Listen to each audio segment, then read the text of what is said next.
Hello friends, हम लोग Mughal history continue कर रहे हैं और अभी हम सेंट्रल एशिया में ही है। सेंट्रल एशिया ने डीपली इन्फ्लुएंस किया मुगल्स को, क्योंकि मुगल जो हैं वो सेंट्रल एशिया से ही आए थे। तो आज हम देख रहे हैं उनका culture of Timurid empire. Culture ने भी बहुत स्ट्रॉन्ग इन्फ्लुएंस किया है मुगल्स को। अब तिमुरिद एम्पायर जो है, तिमूर की मृत्यु के बाद उसका जो एम्पायर है वो टूट गया और उसके रूइंस में 4 नए एम्पायर्स आए। उज्बेक, जो कि सेंट्रल एशिया में ही है, जहाँ आज की तारीख में उज्बेकिस्तान, तजिकिस्तान वगैरह है, इस इलाके में। मुगल्स इंडिया में, सफ़ाविद्स जो हैं वो ईरान में आए और ऑटोमन्स जो हैं वो टर्की में आए। इन लोगों ने एक नया एम्पायर बनाया, 4 अलग अलग मतलब एम्पायर बनाए। लेकिन इन एम्पायर्स में भी मंगोल के और तिमूर के इन्फ्लुएंसेस आए, चाहे वो मिलिट्री फील्ड में हो, पॉलिटिकल या एडमिनिस्ट्रेटिव फील्ड में हो। जैसे एडमिनिस्ट्रेशन में अगर हम मुगल्स को देखें तो मनसबदारी सिस्टम जो है वो मिलिट्री कम एडमिनिस्ट्रेटिव पोस्ट थी और वो कहीं ना कहीं चंगेज़ खान से ही आई है। ऐसे ही चंगेज़ खान का जो याशा है वो इन मुस्लिम एम्पायर्स को एक सेकुलर टच भी देता है। ऐसे ही अगर अब हम देखें कल्चर के फील्ड में, तो चाहे art, architecture, painting and literature, कहीं ना कहीं बहुत स्ट्रांगली उसके जो रूट्स हैं वो तिमुरिद एम्पायर में हैं, दिखते हैं हमको। तो चाहे वो तिमूर हो या फिर तिमूर के वंशज हो। तिमूर की जो कैपिटल थी वो समरकंद थी, जो आज की तारीख में उज्बेकिस्तान में है।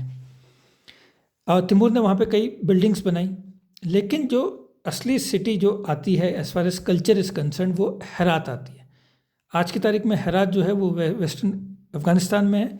बॉर्डर लगता है उसका close to the border of Iran है और ऊपर तुर्कमेनिस्तान भी है।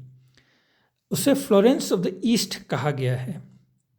फ्लोरेंस, आप लोगों को यह शायद पता ना हो, वो जो है इटली का एक शहर है और वहीं से रेनेसांस शुरू होता है। बहुत इंपॉर्टेंट शहर है। तो जब हम लोग वर्ल्ड हिस्ट्री करेंगे तो फिर हम इस फ्लोरेंस को भी देखेंगे। तो हेरात एक तरीके से दूसरा रेनेसांस या पुनर्जागरण जो है वो सेंट्रल एशिया का पुनर्जागरण है एक सेंस में। और ये यहाँ पे जो इसको जो इम्पोर्टेंट शहर बनाया हेरात को, वो बनाया तिमूर के बेटे शाहरुख ने।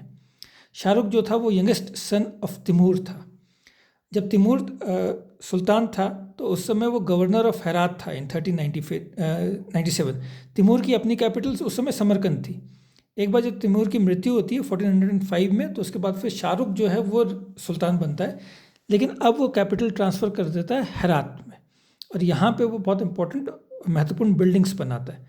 शाहरुख जो है वो कंट्रोल कर रहा है main trade route between Asia and Europe.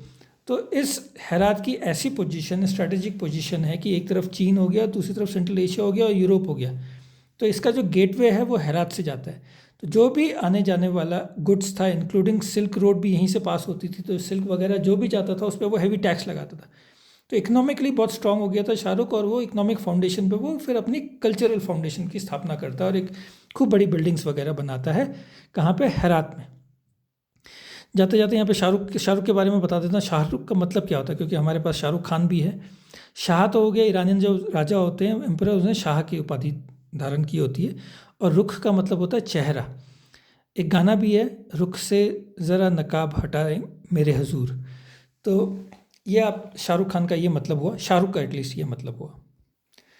लेकिन जो महत्वपूर्ण सुल्तान था जिसने असल में आर्ट एंड आर्किटेक्चर या पेंटिंग्स वगैरह को जो प्रोत्साहन दिया, वो शाहरुख के बाद आता है। वो होता है सुल्तान हुसैन बैकारा। ये रूलर ऑफ खुरासान है। खुरासान वही जगह है जहाँ पे हेरात सिचुएटेड है, उसकी भी राजधानी हेरात ही होती है। इसका जो टाइम पीरियड है 1469 से 1506 का टाइम पीरियड है, तो लंबा टाइम पीरियड था। उसने खूब आर्ट एंड आर्किटेक्चर को प्रोत्साहित किया।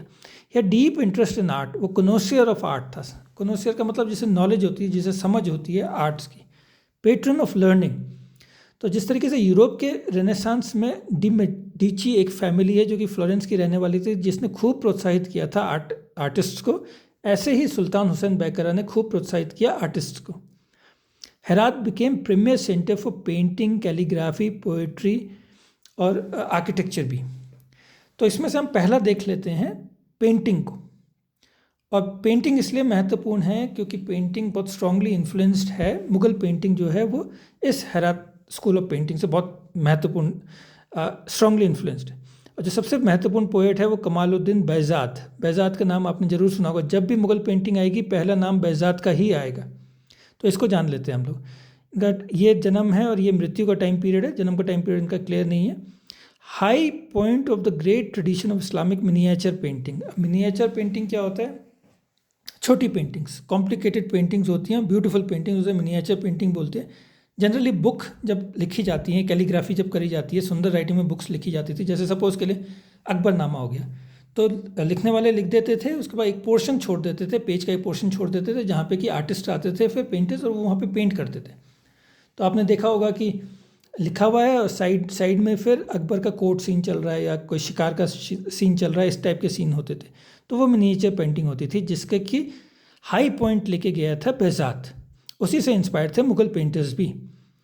1486 में उसको appointed head of the royal atelier at Herat, और हेरात में उनको बना दिया था, जो एटलीयर का मतलब है स्टूडियो जहाँ पे पेंटर्स पेंटिंग किया करते थे, उसका हेड बनाया था। तो कितने इंपॉर्टेंट रहे होंगे आप समझ सकते हैं। और ये टाइम जो है सुल्तान हुसैन ये बेकरा का टाइम है। Under his leadership the academy reach zenith का मतलब होता है पीक, सबसे हाई पॉइंट पे। 1506-7 में मर जाते हैं सुल्तान हुसैन बेकरा, और हेरात को कैप्चर कर देता है मोहम्मद शैबानी खान। ये एक इंपॉर्टेंट पॉलिटिकल घटना है, इसको भी आप याद रखिएगा, नेक्स्ट वीडियो में हमने ये करना है। तो ये उज्बेक लीडर है और ये कैप्चर कर लेता है हेरात को, और इसी तरह इससे जो तिमूरिद वंश जो है इसमें ख़त्म हो जाता है। ये लास्ट प्रिंस था और ये ख़त्म हो जाता है लेटर। लेकिन 3 साल बाद ही 1510 में हेरात को कैप्चर कर लेते हैं Safavid under Shah Ismail first. तो एक नई ताकत पर्शिया में या ईरान में निकल के आती है, जो सफ़ाविद होते हैं, और वो इस्टेब्लिश करता है, शाह इस्माइल फर्स्ट जो है उसको इस्टेब्लिश करता है, और वो उज्बेक को हराता है, शैबानी खान को हरा देता है, उसको मार देता है 1510 में। और हेरात और खुरासन का जो पूरा इलाका है, यानी ईस्टर्न ईरान का जो इलाका है और अफगानिस्तान का इलाका है, उसको कैप्चर कर लेता है, अपने साम्राज्य में मिला लेता है। अब 1522 में शाह इस्माइल जो है वो बेहज़ाद को हेड बना देते हैं रॉयल एटलीयर एट तबरीज़। तो तबरीज़ जो है वो पहली कैपिटल थी सफ़ाविद की, पर्शिया की, ईरान की। तो उसको वहाँ पे हेड बना देते हैं। तो पहले वो हेरात में रॉयल एटलीयर का हेड था, और अब वो तबरीज़ में रॉयल एटलीयर का हेड हो जाता है। तो कितना महत्वपूर्ण आदमी है हमारा Behzad. Behzad later work is usually associated with Shah Ismail son Shah Tahmasp. अब शाह तमस्प हुमायूं के पैरेलल हैं, शाह इस्माइल जो है बाबर के पैरेलल हैं, इसको भी आप याद रखिएगा। Influence the style and technique of future generation of Persian painters. So चाहे हेरात में उनके नीचे स्टूडेंट्स काम कर रहे थे, चाहे तबरीज़ में उनके नीचे स्टूडेंट्स काम कर रहे थे, उनको बहुत स्ट्रांगली इन्फ्लुएंस किया बेहज़ाद ने। ये हमारे लिए अब इम्पॉर्टेंट हो जाता है, और ये आपको पता भी होगा। हुमायूं टुक रिफ्यूज इन ईरान 1542, शेरशाह से हारने के बाद फिर उन्होंने ईरान में रिफ्यूज किया, और तबरीज़ में वो गए थे जहाँ पे उन्होंने टाइम बिताया था, और वो रॉयल एटलीयर भी गए होंगे, जहाँ उन्होंने 2 पेंटर्स को देखा, मीर सैयद अली और अब्दुल समद। ये किसके स्टूडेंट है? ये बेहज़ाद के स्टूडेंट थे, और इनको ही अपने साथ वो काबुल लेके आए, और फिर जब इंडिया को जीता तो फिर इंडिया में भी उनको लेके आए। बेहज़ाद भी और सैयद अली और अब्दुल समद भी किस में मास्टर हासिल थी ने? मिनिएचर पेंटिंग्स में, पोर्ट्रेट बनाने में, सुल्तान की पोर्ट्रेट बनाने में, जो रॉयल फैमिली है उसकी पोर्ट्रेट बनाने में। यही पोर्ट्रेट इंपॉर्टेंट हो जाती है मुग़ल काल में भी। तो यहाँ से आपको वो कनेक्शन समझ में आ गया होगा। आपने ज़रूर ये नाम तो सुना ही होगा, मीर सैयद अली और अब्दुल समद का नाम। अब आपको पता चल गया होगा कि बेहज़ाद के वो स्टूडेंट थे, और बेहज़ाद कौन थे ये भी आपको पता चल गया होगा। बेहज़ाद के हम फीचर्स देख लेते हैं पेंटिंग के। Great naturalism, use of realistic gestures and expressions. तो उनकी जो पेंटिंग होती है बहुत नेचुरल पेंटिंग होती है, नेचुरल सीन्स बनाते थे, इंक्लूडिंग प्लांट्स वगैरह बनाते थे। ह्यूमन बींग्स बनाएंगे तो उनके जेस्चर्स एंड एक्सप्रेशंस जो बहुत नेचुरल होते थे, अगर हंस रहे हैं, अगर रो रहे हैं, तो बहुत ऐसा लगता था नेचुरल होगा।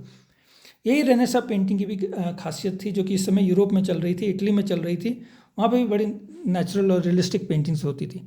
Use of light and shade भी इसमें होता था। लाइट एंड शेड का मतलब उसको फिर 3 डायमेंशनल देता था। कहीं पे अगर लाइट नहीं पड़ रही है तो उसे डार्क कर दिया, लाइट पड़ रही है तो उसे थोड़ा सा ब्राइट कर दिया, उससे 3 डायमेंशनल एस्पेक्ट आ जाता है। सूफी सिम्बल्स भी इसमें होते थे। यहाँ पे मैंने एक एग्जांपल दे रखा उनकी पेंटिंग का, यूसुफ एंड जुलेखा। ये एक स्टोरी है जो कि बाइबल में भी लिखी गई है और जो कि कुरान में भी लिखी गई है। इसकी उन्होंने एक पेंटिंग बनाई है जो कि लाजवाब पेंटिंग है। आप हो सके तो नेट पे इस पेंटिंग को देख लीजिएगा। तो अपना इतना अभी फ़िलहाल हमारा ख़त्म होता है। कल्चर को हम कंटिन्यू करेंगे नेक्स्ट वीडियो में। Thank you.